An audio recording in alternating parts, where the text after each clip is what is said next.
Hello and welcome to Orwellian, where we take utopias and turn them into your worst nightmares. So, Mary. Hello. You have, by far, the most of chance. You have actually seen the other episodes, unlike anyone else who's been on this show, so do you feel prepared? As prepared as I think I can be. Well, that is all I can hope for. So, what is your utopia? Communism. Okay, like the entire world, or? Well, actually I didn't think about on what scale it would be, but I assume for the sake of argument, let's say the whole world. Okay, so how are you going to convince everyone to just give up all their belongings and convert to communism? Okay, maybe more of a liberal socialism, but well, like the original. So the idea of communism is a good idea. It's just never really been pulled off. So that's because it sort of requires 100% of everyone to say, yeah, sure, I'm fine with this. It's why like people in hippie communes work fine, but Stalinist Russia was Stalinist Russia. Yeah. So and millions of people were murdered. Yes. So yeah, start with a liberal socialism, and then. Or maybe just keep liberal socialism. Liberal socialism works. It's not a bad system. So, okay. So the government is going to be liberal socialist. So what about like on an individual level? What has changed for some random Joe on the street? Okay, so I think that would mean that there are limits put on accumulation of wealth. So you can't get obscenely wealthy like someone like Bill Gates. And like at a certain point, I think maybe like the wealth can be spread around to people. So like a single mother working 2 jobs has some extra help. And you're making this really hard on me. Okay, so just that good. What about criminal punishment? Like if someone manages to hide away all that wealth, what's going to happen? Okay, well, a fine would be just kind of... Alright, so I think that maybe the wealth that they hoarded would have to be taken away, and maybe for a while, like, an income penalty or something like that. So, like, for a while they couldn't earn as much as they would, but then after a while, like, they can go back to normal wages if they behave. Like, they'd still be able to survive on, like, the wages that they get, but... Okay, well, how would you prevent, like, some backsliding? What if, say, politicians get bought and suddenly, you know, wealth... Politicians. Yeah. Well, in this case, let's say I'm president of the world. Okay. And, Madam President. Awesome. Like, I would make sure that they can do their job and they know what they're doing. So, like... For example, they couldn't have a reality show and then go into politics. Hint, hint, hint. No, going right over my head. Don't worry, it'll go over everyone's head. I'm sure. So I would make sure that they would have extensive experience in their field, and then I would also make sure that their training would be supplemented with the government is not for you, it's for everybody. So the government's only there to make sure other people are helped. So it's a grooming process. Right. Like, not anyone can just run for governor or whatever. You need to, like, pass a test. Yeah. So, who's going to make the test? Me. So, okay. So, let's just say that... What else would be on this test? Like, apart from monetary policy, like... What else would the politician have to pass? I don't know. Socialism is so based on money. Or communism. Or just... Alright, so I think they'd have to know that they'd have to keep in mind many variables. Like, there are many different situations people can be in. And, like, they have to understand that some solutions aren't good for some people, so that they'd have to be good at making compromises and making sure everybody, as many people as possible, are benefited. So, be pretty much trained to reach across the aisle and work Yeah. with the other side. Okay. What about, let's go to criminals. Like, how would you deal with murder, robbery, arson, other crimes with names? Well, I'll tell you. Other crimes with names.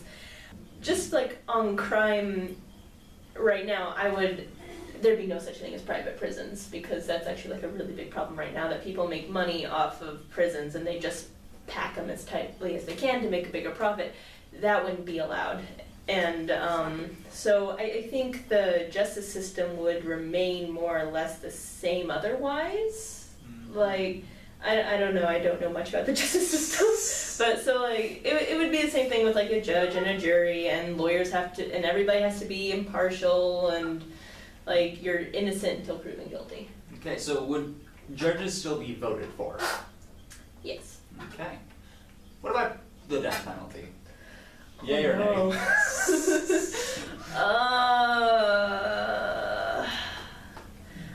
My gut reaction is nay. Okay. And then I start thinking about statistics, like where do you put all the people who do all these bad things? And then it's like, well, this is where it starts to fall apart. I still go with nay. I'll Okay. figure that out later. So where are you going to put all these guys then, that Oh, God. you're no longer killing? So basically maybe a supermax, except minus the isolation, because that does bad things to you. So pretty much just normal prison, just no solitary confinement for... Yeah. So I'm gonna assume that goes for the entire prison system then. Yes, let's go with. We got interrupted last time, but I believe we were talking about the death penalty. Oh, right. No death penalty, and you're just going to keep them and everyone else in prisons without solitary. Exactly. Okay, so going back to the government. So you're the president, and is it going to be sort of like U.S. form of government with judicial, executive, and crap?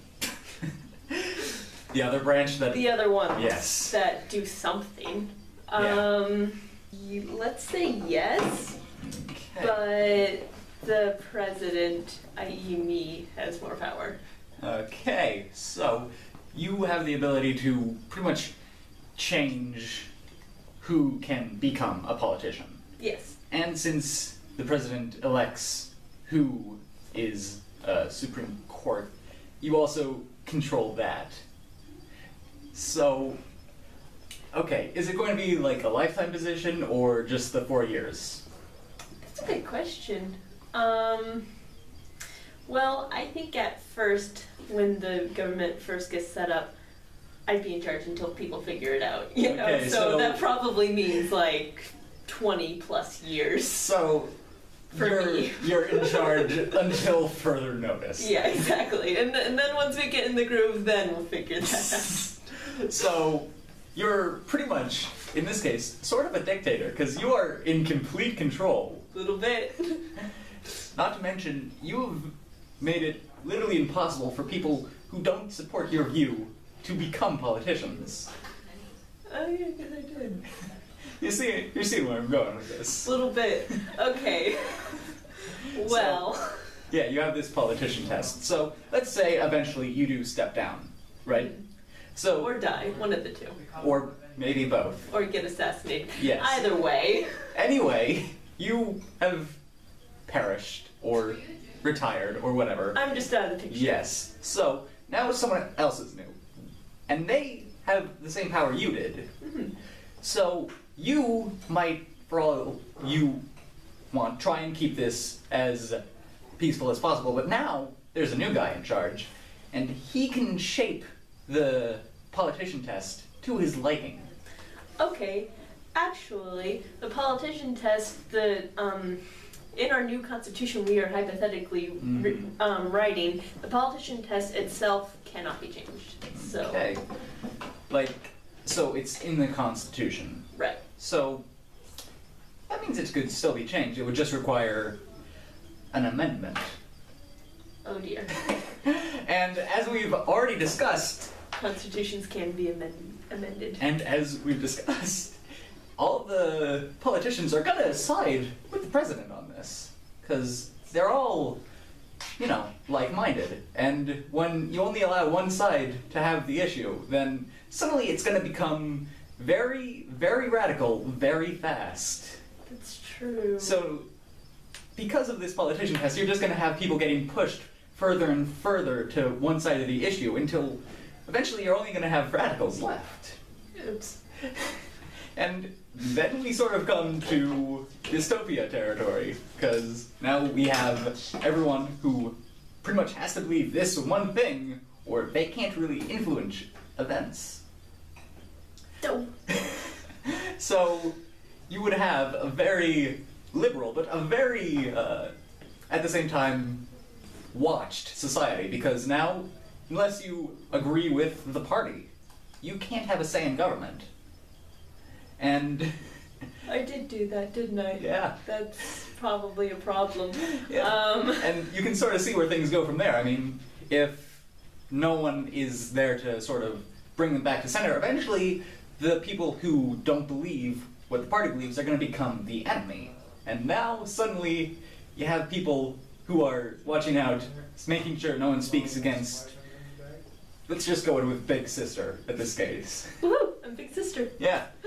So now we have Big Sister watching everyone, and if you ever speak out, say, in a conservative way, suddenly you're marked as an enemy, and... Well, they're not getting arrested, are they? Yeah. Well, again, we're getting pushed further and further to the left, right? Yeah. So eventually, it's just going to become incomprehensible to not put them in jail. So, it's going to be fine when you're alive. Yeah, well, and then I guess everybody Yeah. who lives or is born after me is just gonna have. Yeah. Oh, It's you know what? Not my problem. Yeah, and Once I am off of this earth, I mean, have fun, y'all. Just not my problem. yeah. Well, I think we... When I'm dead, I am Utopia. out of cares to Yeah. give Well, to keep it. fair enough. Fair enough, but everyone else is screwed. Yeah. Oh well. I mean, hey, we've had past generations with that same attitude, so Yeah, and look where we are now. yeah, all of this. Yeah. Thanks for being on the show. This is Orwellian, and this is Mary's Dystopia.